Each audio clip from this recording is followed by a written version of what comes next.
There's only one me, and there's a strong me, and there's a weak me. And I have the choice each day to wake up and be the absolute best version of myself and try to be better than I was yesterday. And when you try to be better each day, even if it's just something simple, like ordering the fruit cup at Wendy's instead of the fries, or going out of your way to help somebody when you didn't need to, those things start to compound over time. They start to stack up. And in return, you're building momentum.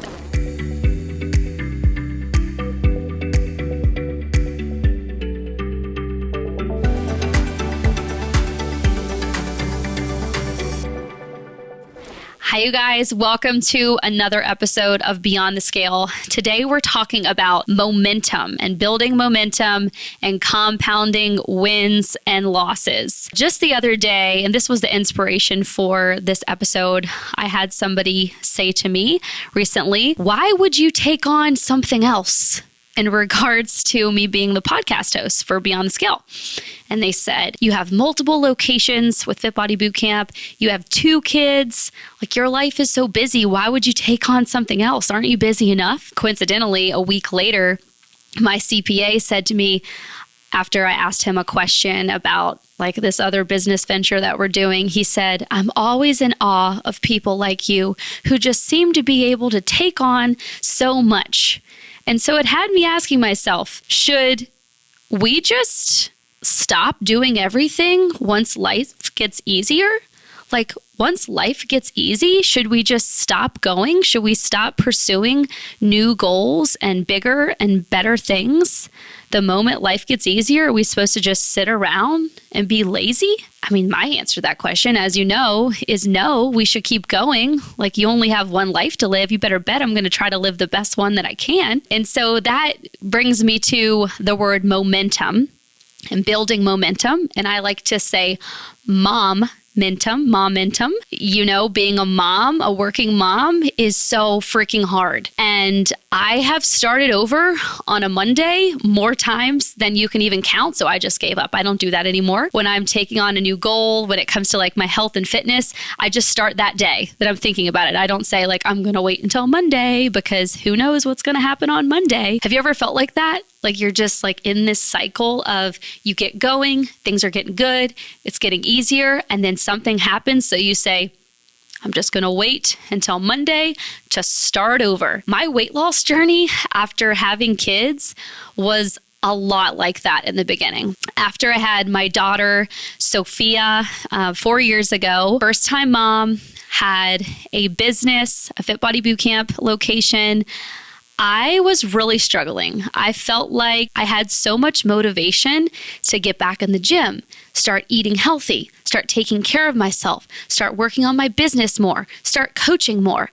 And I was building up momentum until about 3 months postpartum, I developed crippling anxiety about just everyday things that I had to do as a mom. And I think a lot has to do with the lack of sleep and just the pressure of doing everything so perfectly. But it was hard for me to build momentum. It was so hard for me to stay in that high state of mind and that positive mindset, because the moment I would have fear or doubt and I would let that cripple in and take over, it just felt like my world was falling apart. Over the last few years, I have had to develop a routine for being a generator of momentum, a regulator, and a steward of momentum. It has been a very hard journey, but I'm finally at a place today where I just don't let things set me back like I used to in the past. And just the other day, I explained this as, I felt like I was floating in the clouds. I feel like I'm floating in the clouds sometimes as a working mom. I'm up here and the clouds are below me and life is happening underneath the clouds. And, I had one business, I had one kid. I bought another location, I had another kid. I opened up a third location. I'm not having a third child. This is not a pregnancy announcement. I probably am not going to go down that journey. I think I'm good with 2, but you get the point. I'm just floating up here and I'm watching all of these things happen and all of these moving parts, and I'm watching life happen, and I'm trying so hard not to fall through the clouds and just hit the ground. I'm trying not to hit rock bottom. And there are a lot of times as a mom where we let so much build up, and it's easy to feel like that. It's easy to feel like everything is just going to come crumbling down and we're going to fall apart.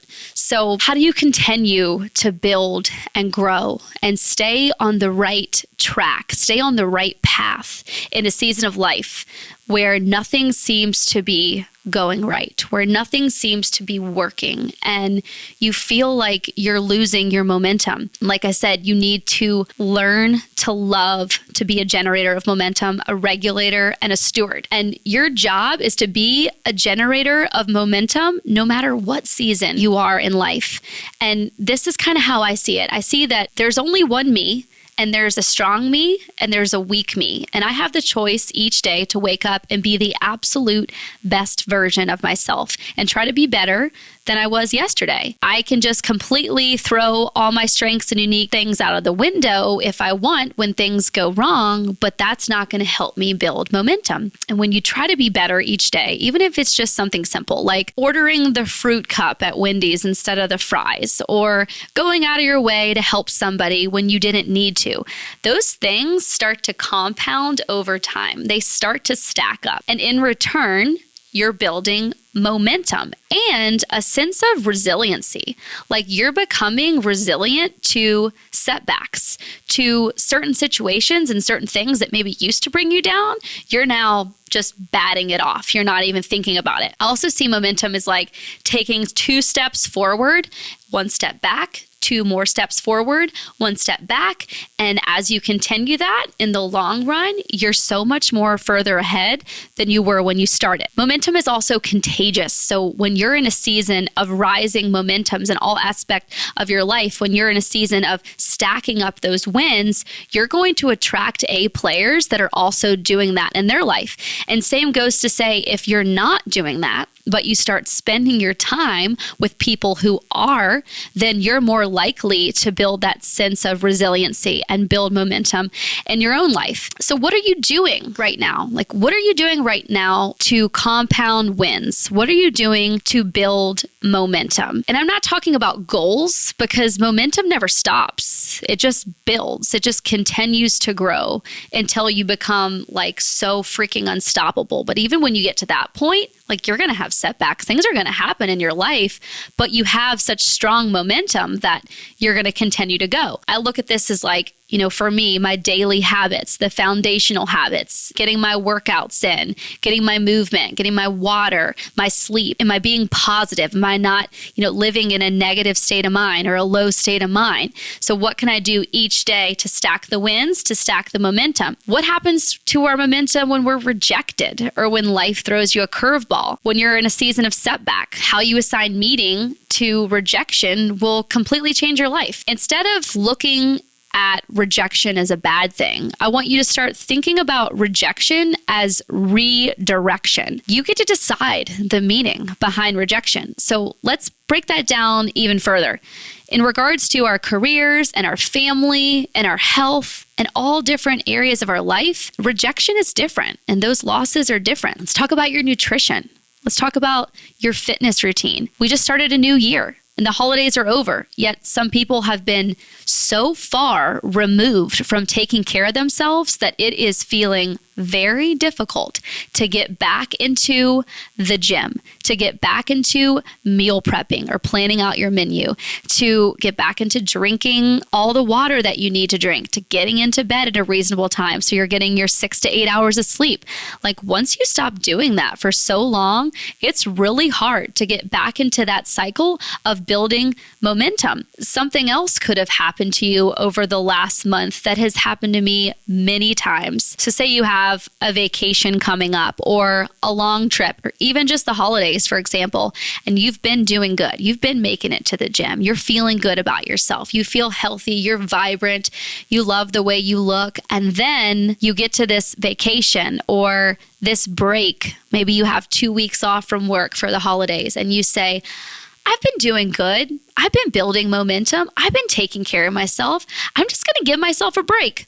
I'm not going to do anything. I'm not going to work out. I'm not going to worry about my sleep. I'm not going to worry about my nutrition. I'm just going to eat whatever I want. I'm going to drink whatever I want. I'm going to do all of these things that you think make you happy. And you're going to do that for about a week or maybe 2 weeks. And then when you get home, when you get back to reality, you get back to your normal schedule, your day to day, and it's time to get back in the gym. It's time to lace up the shoes. It's time to start meal prepping for the week again. You say, ugh, this is hard. Like, I don't want to do this anymore. That's because you lost momentum. Like, you completely stopped doing all the things that got you to that point to feeling your best self. And you decided that because you feel great, you no longer need those things. That is so false. And so many people do that today. They lose those 10 pounds. They get to the gym and they start doing all of these great things and they feel great. And then they say, well, I've made it. I met my goal. And then they step back and they stop doing all the things that got them to where they are today. And so I am not going to sit here and tell you that I don't go on vacation and enjoy myself, because I certainly do. However, I still try to incorporate exercise when possible. I'm probably not going to go to the gym and do an hour-long workout or a heavy strength training workout. I might go on a bike ride around the grounds wherever we're staying. I might go on a 45-minute walk with my spouse and my kids. Like, what are some simple things that you can incorporate during a time off that you have, during a vacation, or even during the holidays, to continue to build momentum so that when you start back into your routine again, it's not going to be so hard. Again, I see this a lot with our clients at the gym is they meet their goal, they get to that short-term goal, but they're not looking at the long game. They're not looking at the momentum that they need to continue to have in order to see the lifelong success that they want. And all fingers really do point back to you. Like, yes, your environment changes when you're on vacation and during the holidays. And yes, the people you are with can influence you, but ultimately it's up to you to make these changes, and it's up to you to make sure that you're doing everything that you can to continue to build momentum so that it's easy to get back into it when you return to your normal routine. Aside from, going on a vacation or it being the holidays, we're also going to have setbacks. Like, we're going to get a sickness, or if you're anything like me, your kids, they go to daycare and they bring home something every other week. Just when you feel like life is going good and everything's back to normal, everyone's healthy again, someone comes down with a stomach bug, and then it's just a snowball effect. Everyone in the family gets it. I've had to force myself to look at how do we handle setbacks in our family. And if you don't fix this, it kind of affects your identity and what success is masking for you. To be the most powerful you, your job is to bring the momentum no matter what level of success you're at. Are you letting success get in the way of your continual momentum? So you're having success with your health, you're feeling good, and then something, sets you back, like your kid's getting sick and then you get sick. So how do you handle that? Like, how do you assign meaning to that? That also is applicable in your career, in things that are going on outside of your life at home. Like, how are you handling setbacks in the workplace? Is it causing you to stop pursuing a dream that you always wanted? You should revisit that so you don't go backwards. Like, make sure you're handling setbacks in a way that you're not assigning this great meaning to that rejection, so that you're not able to continue to move the needle and build momentum in that area of your life. And so I kind of want to end this episode thinking about something, and this is for all the moms listening, and talking about building momentum and handling adversity and setbacks and everything that we have going on in our busy lives. I want to talk about those 9 months when you're pregnant. So you're pregnant for 9 months, and a lot of us, we don't even know until about 2 months in. So say you got 7 months to go. And during that pregnancy, you're doing everything that you can to take care of that baby, to take care of your body, to make sure that you're growing that perfect little human to the best of your ability. And then when they're born, you are likely spending the next 6 months to a year taking care of them with your body as well. If you're a nursing mom, if you're breastfeeding, and even if you're not, you're still waking up every 2 to 3 hours. This baby is attached to you. It is your job to take care of this human for at least 9 months to a year and a half. What would happen if you took care of yourself for 9 months? Like, what great things could really happen to you if you acted a little bit selfish when it came to your health and wellness goals, your career, really any area that you need to develop, any area that you feel like needs additional time spent? What would happen if you just took the next 9 months to focus on you? Because if you're a mom, you did that for 9 months already. Like, you already did the best that you could to grow this perfect little human inside your body for 9 months. And you're going to sit here and tell me that you can't spend 9 months taking care of you to develop into the best person that you want to be, to build momentum. And even if it's not for you, do it for your kids. Do it for that one that you spent 9 months on. Because I promise nothing bad happens when you start taking care of yourself. Only good happens from that. And it is that snowball effect. You start taking care of yourself, you gain more confidence, you become happier. That spills out into your life as a mom, as a wife, as a partner, as an employee, as a business owner, as a member of your community. It spills out into all of those areas.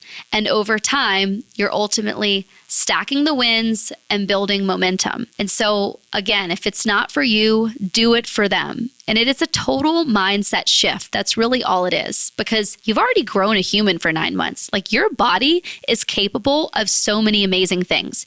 You can't tell me you couldn't go work out for 30 minutes a few times a week, because your body, it grew a human. You've already done harder things. So that's just kind of like my mindset behind pregnancy and being a mom, and when it comes to taking care of yourself, because I do think we have an obligation and a duty to our kids to set the example and to be the best version of ourselves.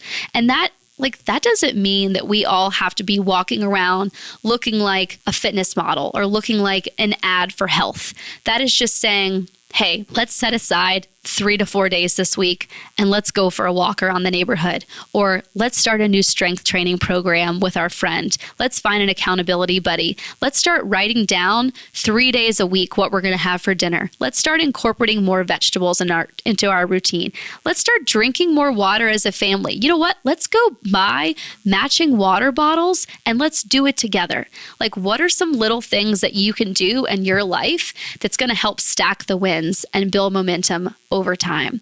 So that's all I have for you guys today. I hope you enjoyed this episode. As always, please subscribe to our channel if you haven't already. Like this episode, comment below with your biggest takeaway, and share with all your friends. And then also follow us on Instagram at Beyond the Scale on Instagram. I will see you guys again soon.